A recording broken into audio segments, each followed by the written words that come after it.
morbidly obese patient. I'm not just talking an overweight patient. So, I'm overweight.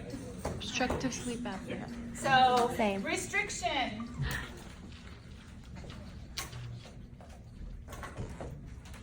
We've got all that excess fat and adipose tissue weighing on the diaphragm.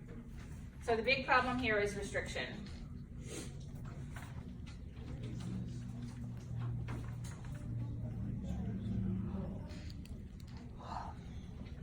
And you'll see that these people lose some of their FRC because of that as well. So they have a decrease in their reserves.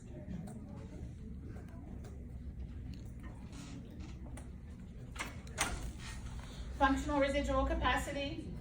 For those of you, I can see it in your face. Brain went, bing, what?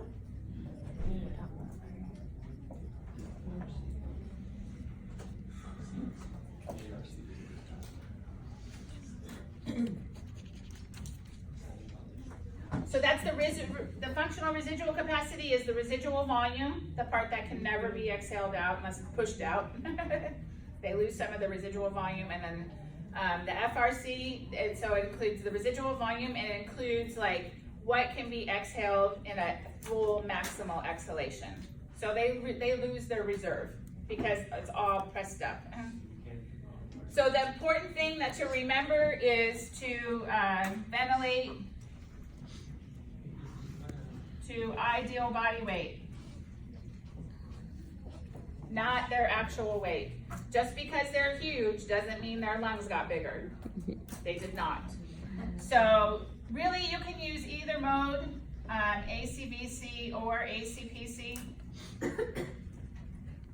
You're gonna have higher pressures with this patient.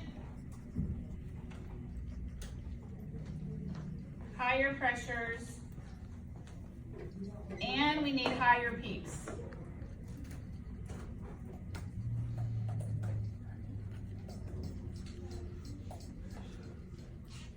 So regular tidal volumes, regular rates, probably 40 to 60% on your FiO2. They don't. The problem is not the lungs themselves. The problem is the restriction from all the excess weight. But peaks could easily be 10 to 15.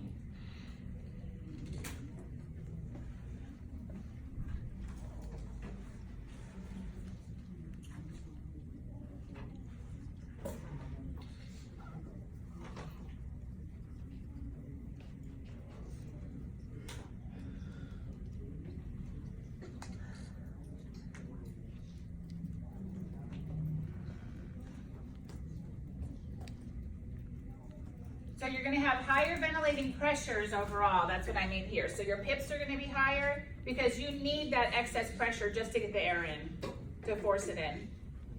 So that air, those pressures are not pressures that are going to give pneumos because it's just trying to get the air in against all that resistance, or excuse me, against all that restriction. And then you need the higher peaks to help bring back some of their reserve capacity that they lost.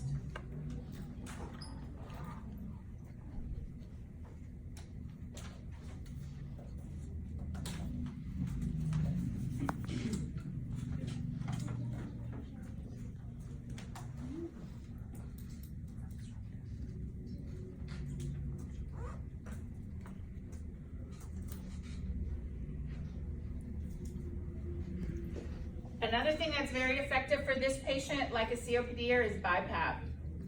So BiPAP works very well. So you can consider BiPAP.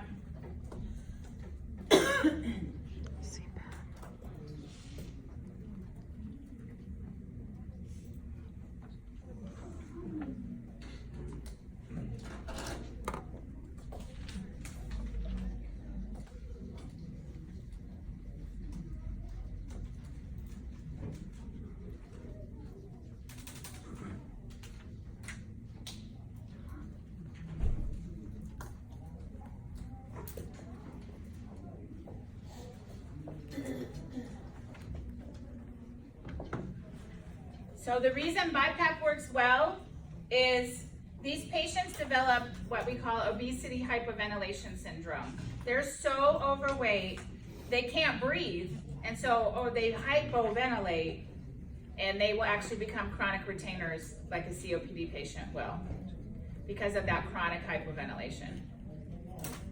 So that's why BiPAP, so a lot of these patients actually get BiPAP at home too. They'll use it all the time. This is Pickwickian. This is the old name for it, just in case you see it. Pickwickian syndrome. Pickwickian.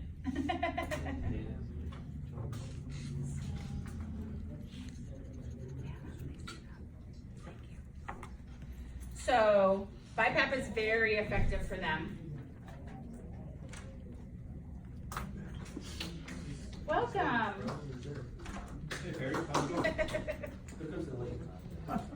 So the other thing that works really well, you guys, is to put, so how many have seen these morbidly obese patients in your hospitals? Mm-hmm. They have special beds, right? Special beds, special lifts. There's usually 1 or 2 rooms in the ICU that are made for, it's what they're called, bariatric patients. I think they use some other word now because we're not supposed to say that, whatever. Really? It is what it is. I mean, they've got themselves there. So, I don't know. No. So, they have special beds, they have special lifts. So, reverse Trendelenburg is the other thing that we do for this patient.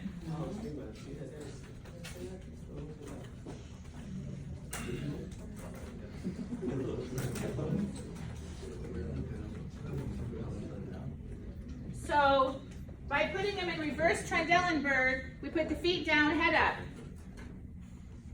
So, think about 2 different ways the patient could be laying if he's not in reverse Trendelenburg. Flat on his back. Guess where all that tissue's going? Right up on their lungs. They can't breathe at all. These patients cannot lay down flat. So you put the head of the bed up. And we got it in semi-Fowlers. Guess what? You're still squashing. You're squashing even more. So by putting them in reverse Trendelenburg, we put feet down, head up. It helps take any excess weight we can off the diaphragm. So it's actually very effective. They'll have little metal plates for their feet to be on, and their bed is actually lifted up. So it's almost like they're standing, but not quite, and they're held in the bed that way. Yes? So quick question on the FRC. Yeah. I'm thinking because all the extra weight is like pushing it down like a air mattress.